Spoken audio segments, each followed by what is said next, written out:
Welcome back to the Deep Dive. We sift through the noise so you don't have to. Today, we're tackling something that causes a lot of headaches. Making videos for property promotion. That's right. Getting a good video for a listing, maybe a house or apartments, onto YouTube or Instagram, it's powerful. But video editing, usually slow or expensive, or the software is just too complicated. Yeah.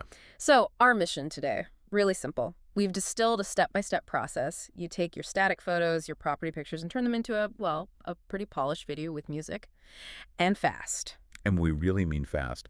The sources we dug into, they basically map out this amazing workflow hack. It shows that once you do the hard part, and let's be honest, that's getting the great photos and all the permissions lined up, the actual video creation, maybe 5 minutes. Seriously, 5 minutes. That's the goal here, right? Yeah. Low cost, super fast, but still looks professional. Exactly. Okay, let's unpack this then. Phase 1, building the visuals. Yeah. And surprisingly, we're starting with PowerPoint.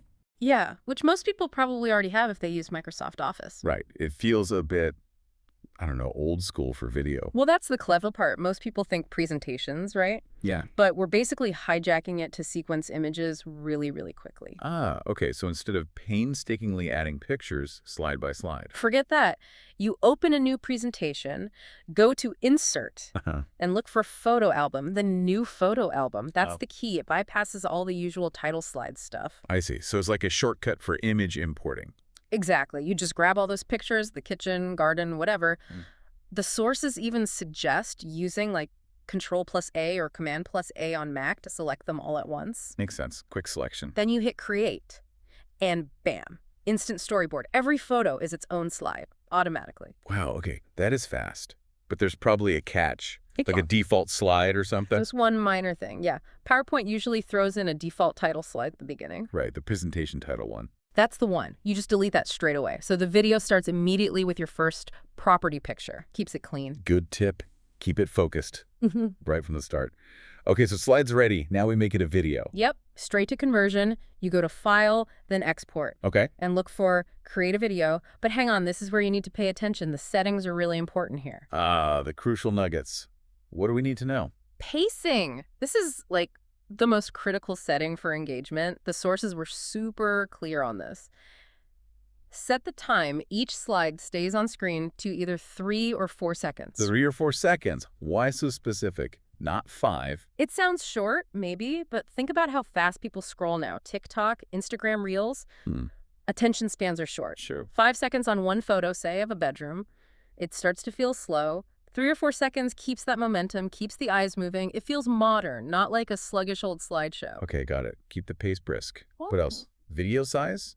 Yeah, choose a large size for quality. And this is also key. Make sure you tell it not to use any recorded timings or narrations. You want it to stick only to that new 3-4 second rule you just said. Right. Clean slate on timings. Yeah. Just the per slide duration. Exactly. Then you hit Create Video. It processes pretty quickly. But There's always a but. the video file, it spits out perfect visuals, sequence is great, but it's completely silent. And silence doesn't sell houses. Not effectively, no. Which brings us neatly to the next phase. We need sound. Legal sound. Right. Phase 2.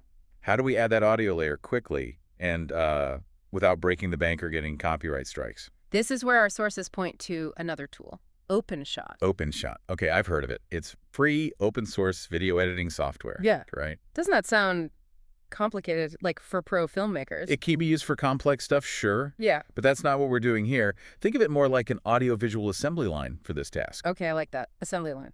It's free, it works on different operating systems, and our goal is super simple.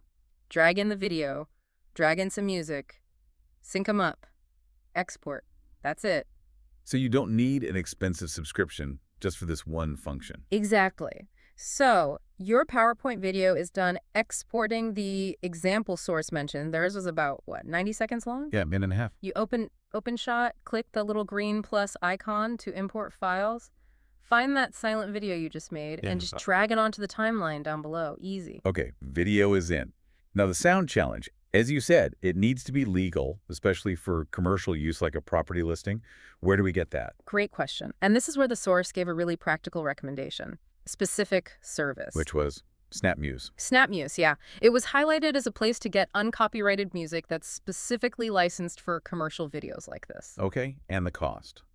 Because free usually isn't sustainable for licensed music. The source mentioned it was something like $8 a month, so very inexpensive, really. $8 a month for peace of mind sounds pretty good.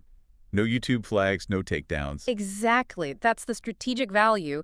You avoid all those potential headaches down the line. So you find a track, you like on SnapMuse, the example used electronic dance music, gave it a modern vibe. Right. Download it, and then just drag that music file into OpenShot onto a separate track, usually right below the video track. Makes sense. Video on one line, audio on the other. Yeah. The music track is probably way longer than the video, right? Oh, most certainly, yeah. But OpenShot makes trimming easy. You don't need to be an expert. There's usually a tool that looks like scissors or a razor blade. The source called it the snip button. Okay, the snip tool. You just move your playhead to the exact end of your video clip, select the music track, and click with the snip tool. It cuts the music right there. Ah, okay. So it splits the music track into two pieces. Precisely. Then you just select the leftover bit, the excess part after the cut, And hit delete. and hit delete. Done. Perfect synchronization.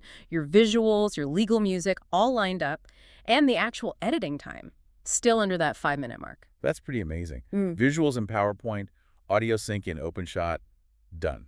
But wait, there's more. That's the basic workflow, but the real potential comes when you think about customizing it further, using OpenShot's flexibility. Okay, scaling up. This sounds interesting. What kind of customization are we talking about? Well, imagine you're not just listing one house. Maybe you're showcasing several homes in a new development, Yes, right? like a whole subdivision. You can easily string multiple of these PowerPoint-generated videos together in OpenShot. Video for home 1, then video for home 2, and so on. Just drag them onto the timeline one after another. Okay, cool. So you can build a longer showcase. And you're not limited to just the videos either. The sources mentioned you can insert static images between the video segments. Static images. Yeah. Like title cards. Exactly. Maybe something you quickly whip up in Canva or even PowerPoint itself. You could use these to introduce the next section, like a simple slide saying, now showing home number 2. Ah, or even better, put the critical info there. Precisely. This is where you put the address, maybe the MLS number, the multiple listing service ID. Super important for agents and buyers. So you'd have that info frame, maybe for a few seconds, before the 3-second picture sequence for that specific house begins. That's a great way to do it. Delivers the key facts clearly without interrupting the visual flow of the tour itself. That's smart. What about the music for multiple properties? Well, you could use the same track throughout, but the source had a cooler idea. Why not use different music for each house? Oh, interesting. Like match the music style to the house style. Yeah. Maybe some calm, classy jazz for a high-end luxury place, and then switch to that upbeat electronic track for a more modern, trendy condo downtown. That adds a whole other layer of personality, keeps it fresh as the viewer watches through multiple listings. Totally. It feels more dynamic, more tailored.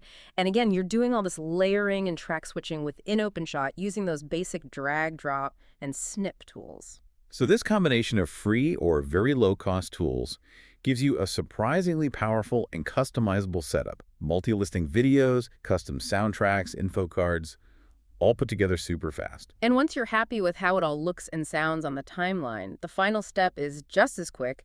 Hit the big red export button. Right. Give it a sensible name like Maple Street Listing Final Video or something. Yep.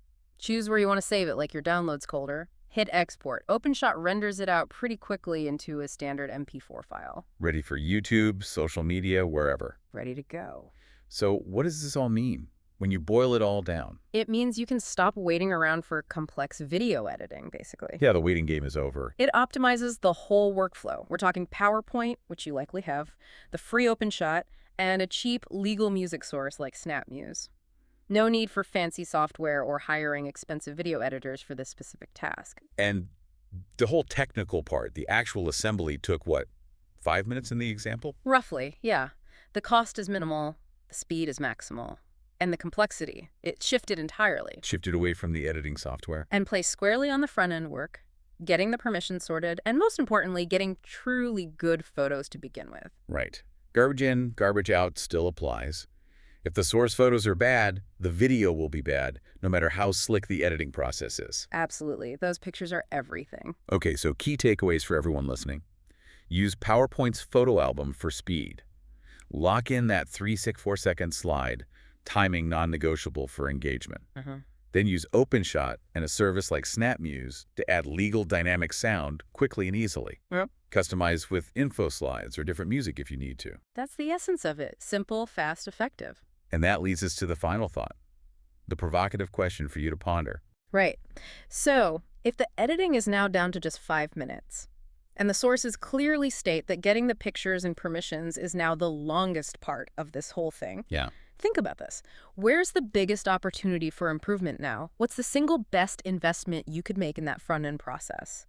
Maybe it's hiring a better photographer, maybe using drone shots, maybe virtual staging software, or perhaps just streamlining the paperwork for permissions.